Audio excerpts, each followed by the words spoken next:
त्रिपुरा गांव की कोकिला एक गरीब बूढ़ी औरत है। कुछ साल पहले तक वो लोगों के घर काम करके पैसे कमाती थी, लेकिन अब उम्र के बोझ से लाचार होकर उसे काम छोड़ना पड़ा। उसकी दो बेटियां हैं, आस्था और शारदा। आस्था सिलाई का काम करती है और शारदा छोटे बच्चों को ट्यूशन पढ़ाकर घर चलाती है। शारदा, तुझे बताया था मेरी दवा खत्म हो गई है, शाम को लौटते वक्त लेती आना बेटा। माँ, महीने के आखिर में एक पैसा भी नहीं बचा है। हर कुछ दिन में दवा, बाजार का खर्चा, मैं थक चुकी हूँ सब कुछ संभालते संभालते। क्या करूँ बेटा, खुद कुछ कर नहीं सकती, इसलिए तुम लोगों पर ही निर्भर हूँ। मुझे भी अच्छा नहीं लगता हर बार तंग करना। सब कुछ मुझ पर ही क्यों? कभी आस्था से भी कुछ बोल सकती हूँ, वो भी सिलाई करके अच्छा कमाती है। कुछ दिन पहले उससे ही पैसे लिए थे, इसलिए अब शर्म आती है दोबारा कहने में। उस वक्त तो शर्म आती है, लेकिन मुझसे कुछ कहने में हिचक नहीं होती। सच कहूँ तो अब और नहीं झेला जाता। कब इस बोझ से छुटकारा मिलेगा कौन जाने। मेरी बेटियाँ कितना संघर्ष करती है। जहाँ बाकी लड़कियाँ शादी करके अपनी जिंदगी सजा रही हैं, वहाँ मेरी वजह से ये बोझ उठा रही हैं। मैं अब कोई पैसा नहीं दे सकती। आस्था आए तो उससे दवा के लिए पैसे मांग लेना। सब कुछ तुम्हारे और घर के पीछे लग जाए तो खुद के लिए क्या बचेगा? ठीक है बेटा, मैं आस्था से कहूँगी, तू अपने काम पर जा, ध्यान रखना। शारदा चली जाती है। बूढ़ी कोकिला खुद को अपनी बेटियों की जिंदगी पर बोझ की तरह महसूस करने लगती है और उसकी आंखों से आंसू बहने लगते हैं। आस्था पास के घर अपने सिले हुए कपड़े देकर पैसे लेकर लौट रही थी। चलो आखिरकार कुछ पैसे आए, थोड़ा खुद के लिए रखूंगी, बाकी माँ को दे दूंगी। दूर से गांव का गुंडा मुरली उसे देख लेता है। सालों से वो आस्था के पीछे पड़ा है कि उससे शादी करेगा, लेकिन आस्था उससे नफरत करती है। फिर भी मुरली उसका पीछा नहीं छोड़ता। अरे वाह वाह वाह वाह वाह आज तो सुबह सुबह अपने होने वाली बीवी के दर्शन हो गए। चलो जरा मिलते हैं। मुरली जैसे ही आस्था के सामने आता है, आस्था डर से सहम जाती है। तुम यहाँ क्या कर रहे हो? अरे ये गांव सिर्फ तुम्हारा है क्या? तुम घूम सकती हो तो मैं भी तो घूम सकता हूँ। मेरे रास्ते से हटो, क्यों बीच में खड़े हो? अरे अरे अरे इतनी जल्दी भी क्या है, चलो थोड़ा बातें तो कर लेते हैं। मुझे जाने दो मुरली, नहीं तो मैं लोगों को बुला लूंगी। ओहो, इसमें गुस्सा होने वाली कौन सी बात है? मैं बस बातें तो करना चाहता हूँ, वो भी अपने होने वाली बीवी से। हैं? कितनी बार कहूँ, मैं तुमसे शादी नहीं करना चाहती, मुझे तुमसे नफरत है। पसंद करो या ना करो, शादी तो तुम मुझसे ही करोगी। तुम्हारी डोली मैं ही उठाऊंगा। हाँ। मैं मर जाऊंगी, लेकिन तुमसे शादी नहीं करूंगी। रास्ता छोड़ो मेरा। अरे अरे इतना क्या शर्माना। हाँ, चाहे तुम जो कहो, मैं ही हूँ तुम्हारे दिलों का राजा, तुम्हारा शहजादा, तुम्हारा बादशाह। तुम मुझे ही मिलोगी बेगम। हाँ। आस्था डर के मारे रोती हुई वहाँ से भाग जाती है। मुरली पीछे से जोर जोर से हंसता है।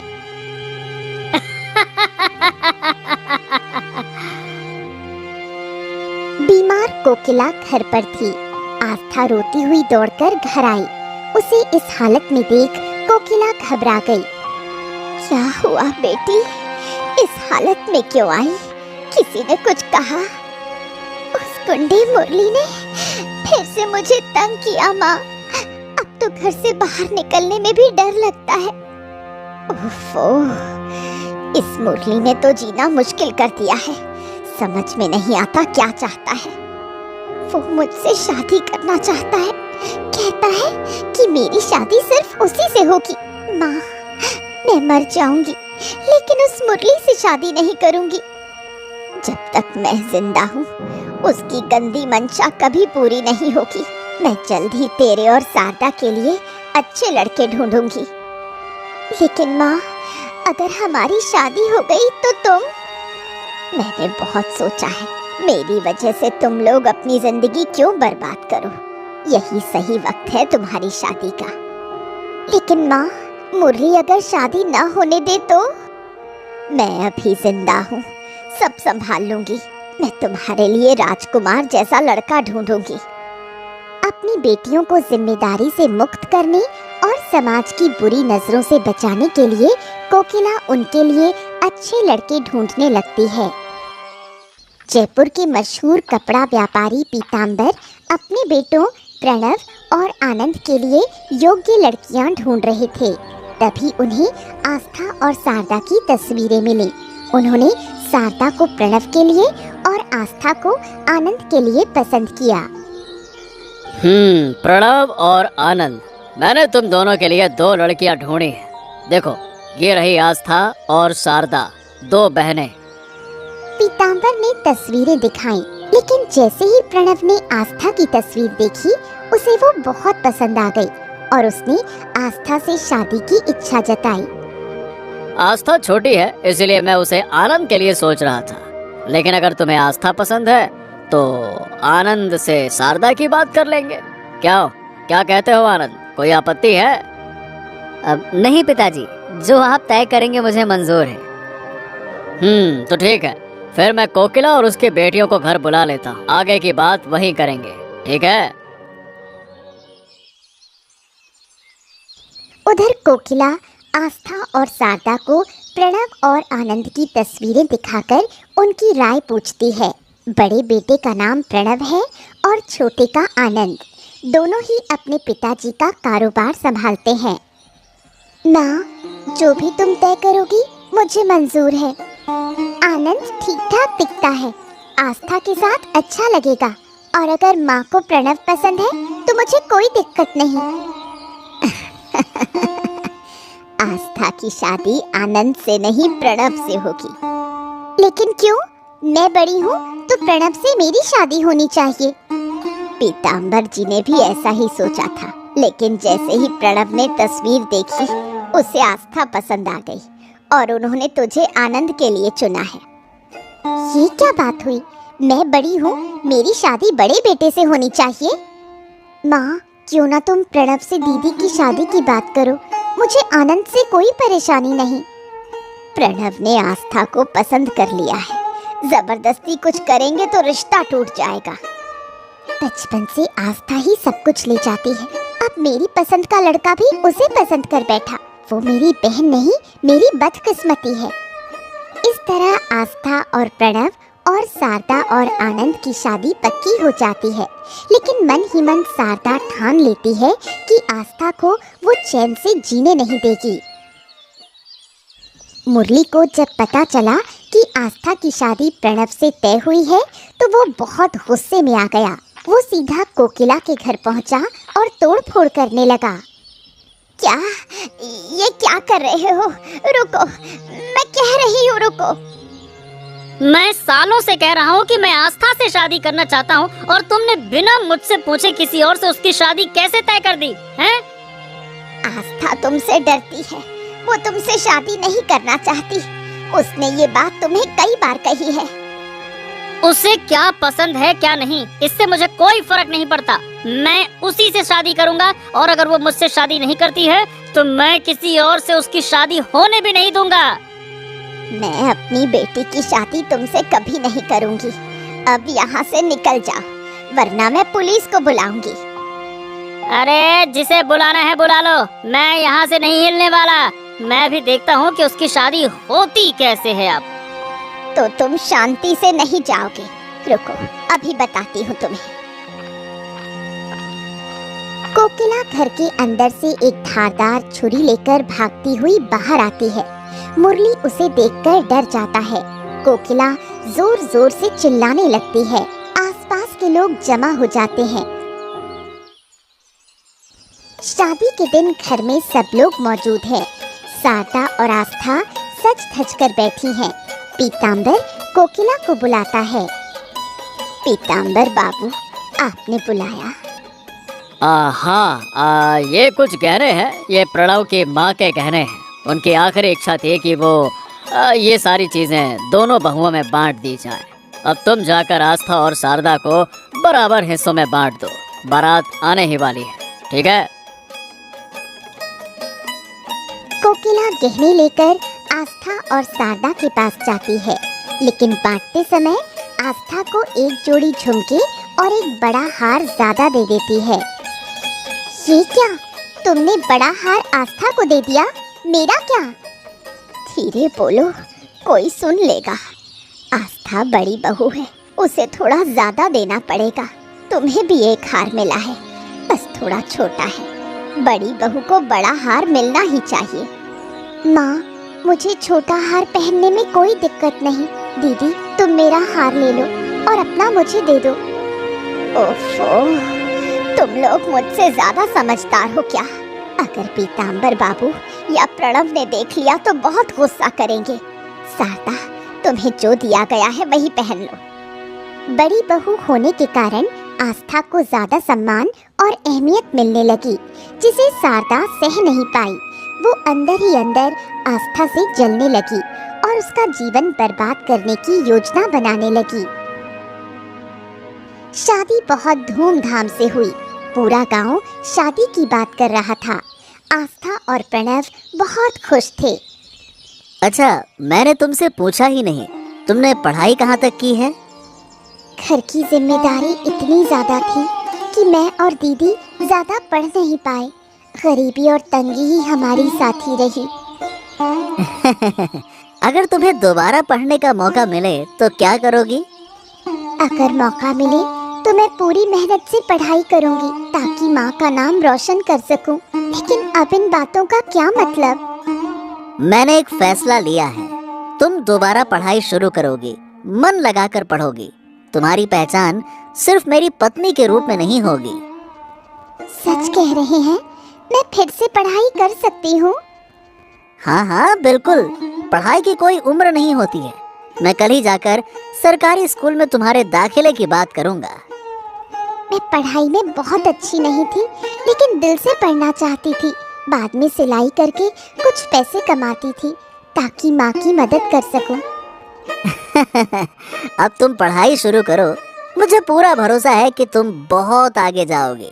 और माँ की चिंता मत करो, मैं उनकी देखभाल के लिए आदमी तय कर दिया है, तो वो देखेगा, है ना? आस्था के दिल में खुशी की लहर दौड़ जाती है। उसे ऐसा ही जीवन साथी चाहिए था। प्रणव के सहयोग से उसका आत्मविश्वास बढ़ता है और वो फिर से सपने देखने लगती है। जहां आस्था और प्रणव की जिंदगी खुशहाल चल रही थी, वहीं आनंद और शारदा की जिंदगी बिल्कुल उल्टी थी। आनंद शारदा से हमेशा अच्छा व्यवहार करता, लेकिन शारदा हमेशा झगड़ा करने को तैयार रहती। इस घर में रहना मुश्किल है, ना आराम है ना शांति। दिन भर खटती हूँ और बदले में क्या मिलता है? शांति शांति शांति। क्या हुआ तुम्हें फिर से? इतनी नाराज क्यों हो?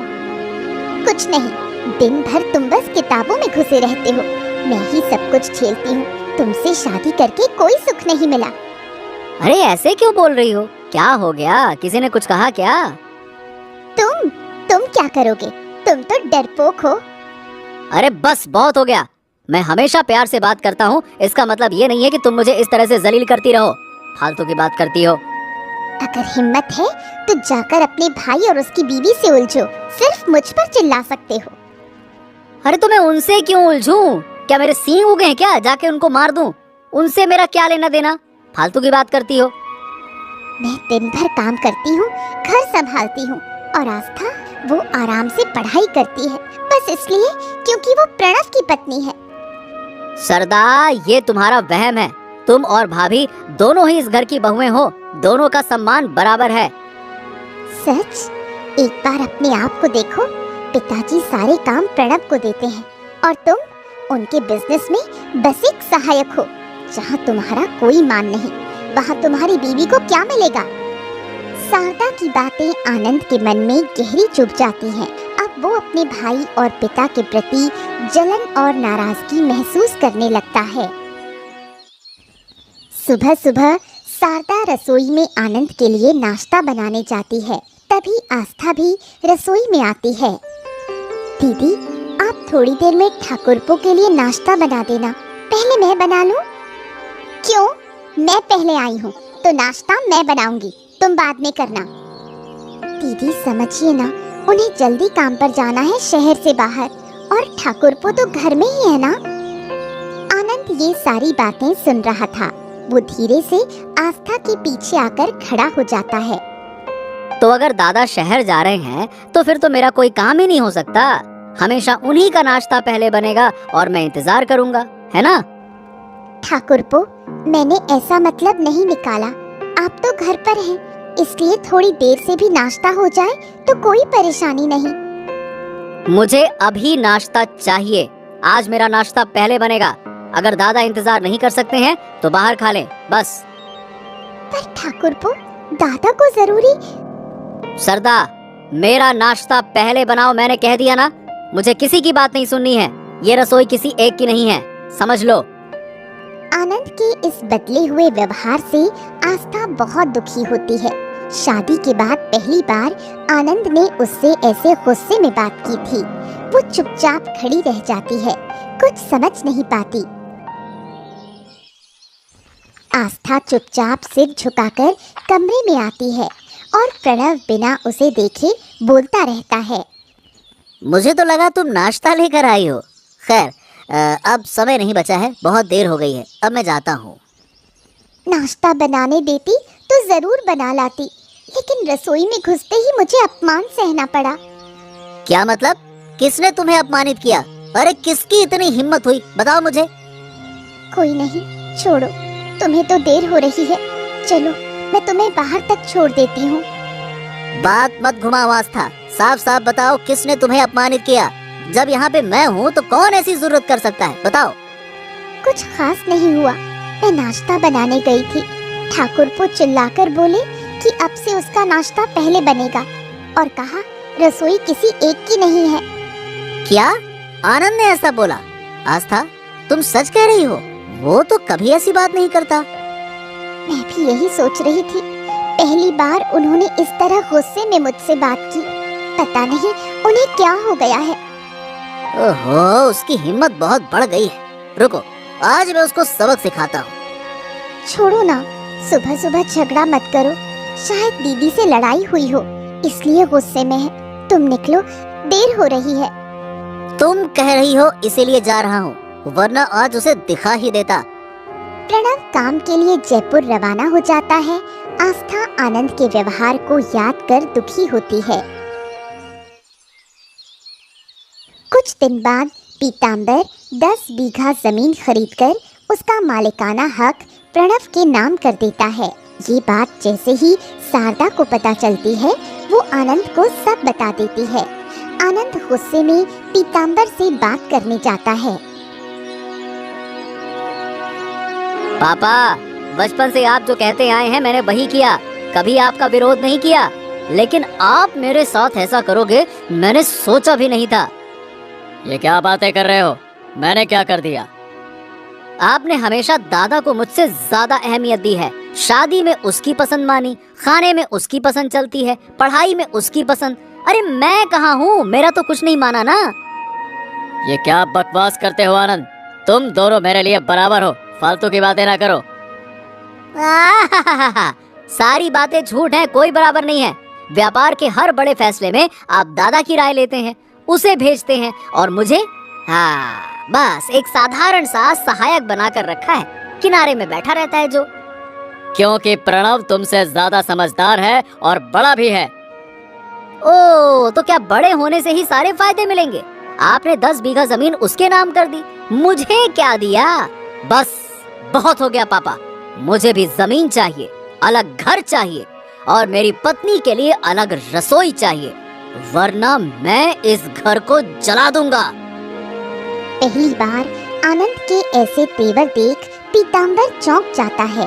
वो यकीन नहीं कर पाता कि उसका सीधा बेटा उसे धमकी देकर चला गया। कुछ दिनों बाद दुखी पीताम्बर 2 कागज लेकर प्रणव के पास आता है। पापा, आप इतनी रात को जाग रहे हैं, सब कुछ ठीक तो है ना? जिंदगी भर सारी जिम्मेदारी तुम्हें दी है, आज आखिरी एक जिम्मेदारी सौंपने आया हूँ। उम्मीद है कि तुम हमेशा की तरह इसे भी निभाओगे। ऐसा क्यों कह रहे हो पापा? आप तो बस कहिए, करना क्या है? तुम्हारी माँ के जाने के बाद मैंने बहुत कोशिश की कि तुम दोनों बेटों को खुशियाँ दूं, शायद पूरी तरह से सफल नहीं रहा। पापा, आपके कारण ही तो हम आज इस मुकाम पर हैं। आपने हमारी हर जरूरत पूरी की है। तुम तो मुझसे खुश हो, लेकिन तुम्हारा छोटा भाई शायद नहीं। उसे लगता है कि मैं उसकी फिक्र करता ही नहीं। पीताम्बर कागज प्रणव को देता है। इन कागजों पर मेरी सारी जमीन दोनों बेटों के नाम पर बराबर बटी हुई है। अगर मैं ना रहूं तो तुम अपने भाई को उसका हिस्सा प्यार से दे देना, समझ गए? पापा, आप ही सब कुछ हैं। आप खुद आनंद को समझा दीजिए ना। नहीं नहीं नहीं, वो मुझसे नाराज है। अब ये जिम्मेदारी तुम्हें देता हूँ मैं। मुझे भरोसा है कि तुम संभाल लोगे। पीताम्बर प्रणव के सिर पर हाथ फेरता है और सोने चला जाता है। उसी रात नींद में ही उनकी मौत हो जाती है। प्रणव टूट जाता है, लेकिन आनंद में ज्यादा दुख नहीं दिखता। पीताम्बर की मौत के बाद भी स्वार्थी शारदा आनंद को भड़काती रहती है। देखो, जो डर था वही हुआ। तुम्हारे पिता सब कुछ प्रणव को दे गए, अब हमें उसका नौकर बनकर रहना पड़ेगा। मुझे यकीन नहीं हो रहा कि मेरे पापा मेरे साथ ऐसा कर सकते हैं। क्या तुम सच में उनके बेटे हो? कोई बाप ऐसा कर सकता है? चुप रहो सरदा, मैं कुछ नहीं समझ पा रहा। क्या समझना है? अब सारी जिंदगी तुम्हारे दादा मजे करेंगे और हम देखते रह जाएंगे। ऐसा नहीं होने दूंगा। हम उनके सामने झुकेंगे नहीं। अब तो वो आस्था भी रसोई पर कब्जा कर लेगी, रोज झगड़े करेगी, तुम्हें बेइज्जत करेगी। अच्छा हुआ जो पापा मर गए, वरना मैं ही उन्हें मार देता। गद्दार! बाहर छिपकर खड़ा प्रणव ये सब सुन रहा था। कहती हूँ, किसी तरह प्रणव से वो 10 बीघा जमीन छीन लो, फिर हम राज करेंगे। छे छे छे छे छे, पापा को गए बस एक ही दिन हुआ है और ये लोग जमीन के पीछे पड़े हैं। आनंद को पापा के मरने का दुख ही नहीं है, बस लालच लालच लालच। ये सब सोचते ही प्रणव को आनंद और शारदा से घृणा होने लगती है। वो चुपचाप वहाँ से चला जाता है। 1 महीने बाद आस्था और प्रणव कोकिला को लेकर नदी किनारे जाते हैं। वहीं वो आनंद और शारदा को बुलाते हैं। ये दोपहर में सबको नदी के किनारे क्यों बुलाया है? आज सारे हिसाब साफ करने हैं, इसलिए मैंने सबको बुलाया है। अच्छा, किस चीज का हिसाब? पापा ने मरने से पहले मुझे कुछ जिम्मेदारियां दी थी, आज वो मैं पूरी कर रहा हूँ। हाँ, पापा तो हमेशा से ही सब तुम्हें ही देते आए हैं, इसमें नया क्या है, बताओ। आज तुम्हारा ये भ्रम टूट जाएगा आनंद, और जो जहर तुम्हारे दिमाग में भर गया है वो भी साफ हो जाएगा। प्रणव पीताम्बर द्वारा दी गई जमीन के कागज आनंद को दिखाता है। ये देखो, ये जमीन 20 बीघा है, 10 तुम्हारी 10 मेरी। घर भी पापा ने हमारे नाम पर बराबर बांटा है। हाँ, मतलब मैं अब तक जो सोचता रहा वो सब गलत था। हाँ, और पापा की मौत के बाद जो बातें मैंने तुम्हारी पत्नी से सुनी, उसके बाद मैंने तय किया अब हम अलग रहेंगे। अलग घर, अलग व्यापार और अलग रसोई। आनंद और शारदा 2 रसोई घर देखते हैं। अब रोज झगड़े नहीं होंगे। ये रही तुम्हारी रसोई, यहीं से तुम अलग खाना बनाओगे और जल्द ही हम अलग घर भी बना लेंगे। ये सब सुनकर आनंद और शारदा को अपनी गलती का एहसास होता है। वो रोते हुए माफी मांगते हैं। दादा, मैंने सरदा की बातों में आकर तुम्हें गलत समझा। लगा तुम और पापा मुझे नजरअंदाज करते हो। इसी गलत फहमी में मैंने बुरा बर्ताव किया।